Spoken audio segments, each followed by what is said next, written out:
अस्सलाम वालेकुम my YouTube family, कैसे हैं आप सब। आई एम रियली सॉरी, मैं बहुत दिनों के बाद वीडियो अपलोड कर रही हूँ, ऑलमोस्ट अ मंथ। और मैं जानती हूँ ये बहुत लंबा गैप है और यूट्यूब में इसकी कोई गुंजाइश नहीं है, लेकिन मेरी ऐसी मजबूरियाँ थीं, मैं इतनी ज़्यादा बीमार और इतनी वीक हो गई थी कि बिल्कुल ना मैं वीडियो बना सक रही थी और ना मुझ में इतनी हिम्मत थी।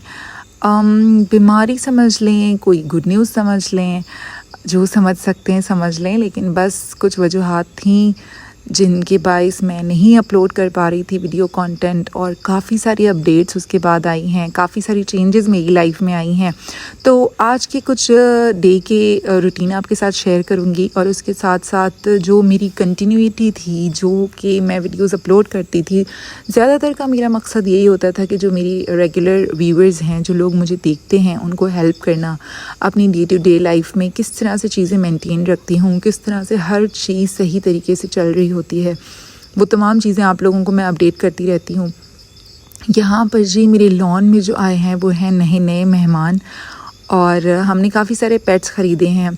हमने जो है वो मुर्गियाँ रख ली हैं, हमने जो है वो ये गूस रख लिए हैं, बतखें भी इन्हें कहते हैं, और गूस जो है वो बहुत ज़्यादा खूबसूरत हैं। इनके आने के बाद से हमारी लॉन की रौनक बिल्कुल बढ़ गई है, बहुत ज़्यादा खूबसूरत हो गया है। इनको देखते देखते ही अक्सर जो है वो टाइम गुजर जाता है और इनकी हरकतें इतनी मज़े की होती हैं। इसके अलावा मेरे जो बच्चे हैं उनका भी दिल बहुत ज़्यादा बहला रहता है। लोग बिल्लियाँ पालते हैं, कुत्ते पालते हैं, लेकिन मेरे ख़्याल से ये जितनी नेचर के करीब ये जो एनिमल्स होते हैं ना, इनको रख के अगर आपके पास थोड़ी सी भी जगह हो तो बहुत ज़्यादा खुशी भी मिलती है और एकदम से लाइफ चेंज होने लगती है। फिर इनको अपने बच्चों की तरह खाना देना, इनको सर्व करना, इससे भी काफ़ी ज़्यादा चीज़ें चेंज होती रहती हैं साथ साथ। साथ ही हमारे घर में जो आए हैं वो हैं रैबिट्स। और रैबिट्स क्योंकि थोड़ा सा डरते हैं बच्चों से, तो वो जो है उन्होंने अपना एक कोना पकड़ा हुआ है और गाड़ी के नीचे उन्होंने अपनी जगह बनाई हुई है जहाँ वो इस वक्त छुपे हुए हैं।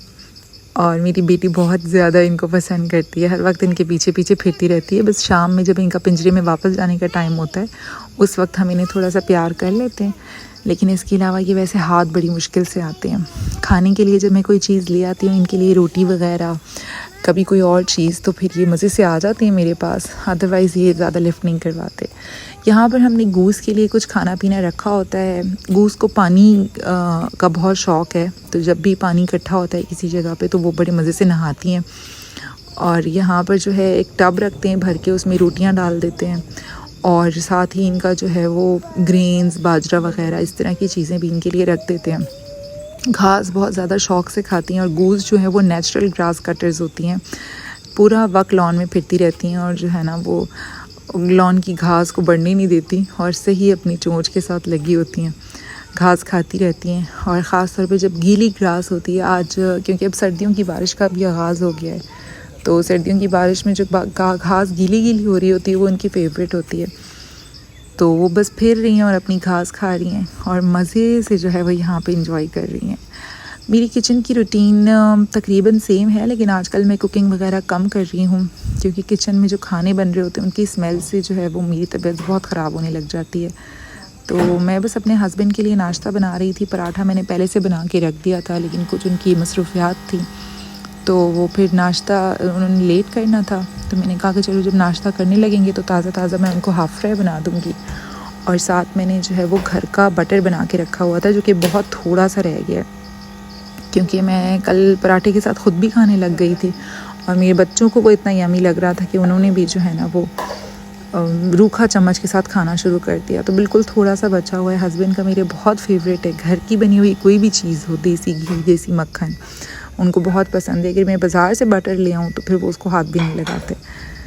तो बस मैंने इसको फ्रीज़र में रखा था। फ्रीज़र में रखने से ये फ़्रेश रहता है और फ्रिज में रखने से फिर थोड़े टाइम के बाद इसमें स्मेल आने लगती है। तो बस मैंने 30 सेकंड के लिए इसको माइक्रोवेव किया, क्योंकि बहुत ज़्यादा मेल्टी बटर भी इनको पसंद नहीं है। ये है कि बटर की जो एक्चुअल लुक है वो रहनी चाहिए। साथ ही हाफ़ फ्राई के लिए मैं यहाँ तेल गरम करने लग गई हूँ। और मेरी किचन की रूटीन बहुत ही सिंपल, बहुत ही सादा होती है, बहुत एक्स्ट्राऑर्डिनरी नहीं होती। लेकिन जब मौसम अच्छा होता है, अब क्योंकि सर्दी का आगाज़ तकरीबन हो चुका है, ठंडक होने लगी है, तो किचन में आना इतना मुसीबत नहीं लग रहा, किचन के काम करना मुसीबत नहीं लग रहा। और छोटी छोटी चीज़ें ऐड इन करने की अपनी तरफ से कोशिश कर रही हूँ। अगेन अपनी यूट्यूब की तमाम फैमिली जिन्होंने मुझे मिस किया, जिन्होंने मुझे मैसेजेस किए कि आप क्यों नहीं वीलॉग अपलोड कर रही हैं, उनका बहुत शुक्रिया। और अब से मैंने जो है वो दोबारा आगाज़ किया है और मेरी पूरी कोशिश है कि आगे आने वाले दिनों में मैं अपने वीलॉग्स इसी तरह लाती रहूँगी और कोशिश करूँगी कि ब्रेक ना आए, बल्कि आने वाले दिनों में मेरी रूटीन और भी इंटरेस्टिंग होने वाली है। बहुत कुछ नया आपको देखने को मिलेगा, तो ज़रूर इस चैनल पे जो है वो इसके साथ जुड़े रहिएगा। और जो लोग नए देखने वाले हैं वो चैनल को सब्सक्राइब ज़रूर कर लें, लाइक ज़रूर कर लें। और आपको यकीनन आम व्लॉगर से बहुत डिफरेंट किस्म का कंटेंट मेरे चैनल पे मिलेगा। हाफ़ फ्राई बनाना बहुत ही सिंपल होता है, लेकिन बहुत सारे लोग अक्सर अंडा तोड़ने में यहाँ गलती कर लेते हैं। तो मैं अंडा जब तोड़ रही होती हूँ तो उसमें बहुत हल्के हाथ से मारती हूँ। अंडा मेरा बिल्कुल गोल नहीं बना, क्योंकि ये जो मेरा फ्राइंग पैन है ना, ये बिल्कुल चूल्हे के ऊपर टिकता नहीं है, ये कभी राइट लेफ़्ट होता रहता है बीच बीच में। तो उसके बावजूद भी मैंने अपनी तरफ से पूरी कोशिश की है कि जर्दी ना टूटे, हाफ़ फ्राई बीच में ख़राब ना हो। और लोगों के डिफरेंट तरीके होते हैं। मैं इंस्टाग्राम पे नए हैक्स देख रही होती हूँ कि हाफ़ फ्राई बनाने के लिए ये कुछ अजीब किस्म की टेक्निक्स लोग कर रहे होते हैं। कुछ लोगों ने इतना तेल डाला होता है उसके अंदर, हाफ़ फ्राई को डुबोया हुआ होता है। वो हाफ़ फ्राई नहीं, वो बल्कि डीप फ्राई एग लग रहा होता है। तो मैं बहुत थोड़ा ऑयल लेके हाफ़ फ्राई बनाने के हक़ में, और सही जो टेस्ट आता है वो इसी के साथ आता है। मैं पहले इसको टर्न करने की कोशिश कर रही थी, लेकिन मुझे लग रहा था कि ये टर्न करने से जो जर्दी है, क्योंकि बहुत साइड पे हो गई है, तो वो टूट जाएगी। तो जो थोड़ा बहुत ऑयल साइड्स में था ना, उसी को मैंने जर्दी के ऊपर डाल के इसको पकाने की कोशिश की, और वो इसी तरह से फिर वो ठीक बन गया। टर्न नहीं मुझसे ठीक हो रहा था। बारिश का इतना अच्छा मौसम हुआ था और इतनी तेज़ बारिश फिर होना स्टार्ट हो गई बीच में, और अभी आने वाली मज़ीद 2-3 दिन में बारिशें एक्सपेक्टेड हैं। तो वो बारिश का मैं एक मंज़र आपको दिखाने लगी थी। मेरा लॉन बहुत सारे लोगों का बहुत फेवरेट है। तो यहाँ पे आप देख सकते हैं कि मेरे लॉन में ये जो मेरी बत्तखें हैं वो इतना इंजॉय करती हैं, और स्पेशली बारिश में बाकी सारे एनिमल्स छुप जाते हैं। मुर्गियाँ छुप गई थी और रैबिट्स छुप गए थे, लेकिन ये इन्होंने फुल इंजॉय किया बारिश में। जब तक बारिश तेज़ होती रही है, उसमें मज़े से भीगती रही हैं, और बिल्कुल जिस तरह कहते हैं ना, फुल टाइम इन्होंने इंजॉय किया। और पानी साथ साथ बारिश का पीती रही हैं। और फिर ये जो छोटे छोटे गड्ढे हैं, इनके अंदर जब पानी जमा हो जाता है तो इसमें ये प्रॉपर स्विमिंग करती हैं आके। तो इनको इतना दिल करता है देख के, मतलब लॉन की जो असल खूबसूरती है वो इनके आने के बाद से आई है। आप लोगों को भी अंदाज़ा हो रहा होगा। और बारिश में मेरा लॉन इतना खूबसूरत लगता है, माशाल्लाह, अल्लाह का बहुत करम है। तो ये कुछ मंज़र आपके साथ शेयर करना चाह रही थी। और भी दिल कर रहा था, मतलब बारिश इतनी तेज़ थी कि मैं ज़्यादा करीब जाके वीडियो नहीं बना सकती थी, लेकिन और भी दिल कर रहा था कि इनके जो है ना वो मज़े के आपको जो है वो मंज़र दिखाऊं। और ये जो गूस होते हैं ना, ये बहुत इतने एक्सपेंसिव एनिमल्स नहीं होते, और डोमेस्टिकली आप इनको बहुत आराम से घर में रख सकते हैं। मतलब पहले मुझे ऐसा लगता था कि इनको रखना मतलब बड़ा मुश्किल होगा और ये, लेकिन मेरे ख़्याल से अगर थोड़ा बहुत आपके पास खुली जगह है ना, तो वहाँ पे ये लोग बहुत आराम से रह जाते हैं। और अगर आपका बच्चों वाला घर है और आपके बच्चे पेट लवर्स हैं, तो मैं ज़रूर आपको मशवरा दूँगी कि आप एक जोड़ा ज़रूर रखें, मेल फीमेल का। तो बहुत मज़े की चीज़ है और अच्छे लगते हैं घर में। और फिर ये कि वो बच्चे दें, तो फिर मतलब आप अगर उनको बाद में हिलाल करना चाहें तो उनका गोश्त भी बहुत ज़्यादा मज़े का होता है।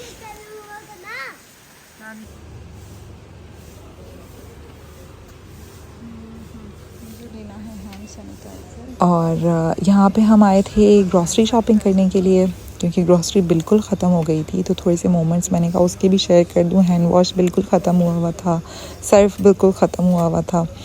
और सर्फ जो है बेटी मेरी, मैं इसको ट्रॉली में बिठा देती हूँ क्योंकि ये बड़ा तंग करती है भाई, पूरे स्टोर में घूमती रहती है और चीज़ें उठा के, और सबको उसने नचाया हुआ होता है, लेकिन उसको पसंद बहुत है।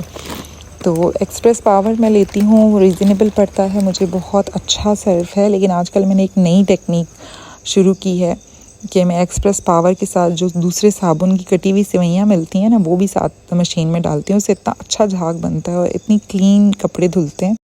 इसके अलावा जी ये नेक्स्ट डे है, हम आए हुए थे यहाँ पे ब्रंच करने, और ब्रंच में जो है वो मज़े के आइटम्स थे, लस्सियाँ बनी हुई थी। मेरे बच्चे भी बड़ा यहाँ पे एंजॉय कर रहे थे, बहुत मज़े की जगह थी।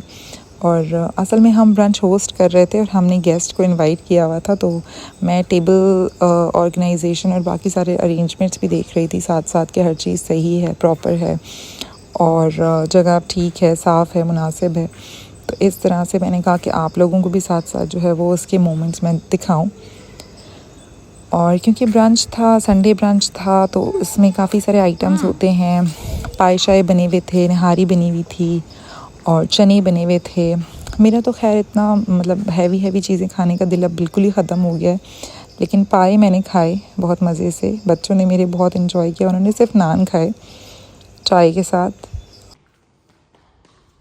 पूरा वक्त ये लोग खेलते रहे यहाँ पे जब तक मेहमान नहीं आए। जब मेहमान आ गए तो उनके बच्चों के साथ ये खेलते रहे। तो ये भी मैंने कहा कि आपके साथ थोड़ा सा मैं शेयर कर दूँ। और उसके बाद जो खाना है वो खाना भी मैं आप लोगों को मैं दिखाना चाहती हूँ कि खाना ऑल्दो अगर मैं घर में ये ब्रंच होस्ट कर लूँ तो मुझे लगता है मैं ज़्यादा बेहतर बना सकती हूँ। ये पाए बने हुए हैं जी, और हलवा था, लस्सी थी और नहारी थी। इस तरह चनों का सालन था, लेकिन हर चीज़ में तेल की क्वांटिटी इतनी ज़्यादा थी ना, मतलब क्या कमाल करते हैं ये लोग, क्यों इतना तेल भर भर के डालते हैं। ज़रूरी है कि आप इतना तेल भर भर के डालें तो, लेकिन एनी हाउ चीज़ें सब सही थी, मज़े की बनी हुई थी। Thank you for watching my vlog. इंशाल्लाह अगले वीलॉग में आपसे मुलाकात होगी।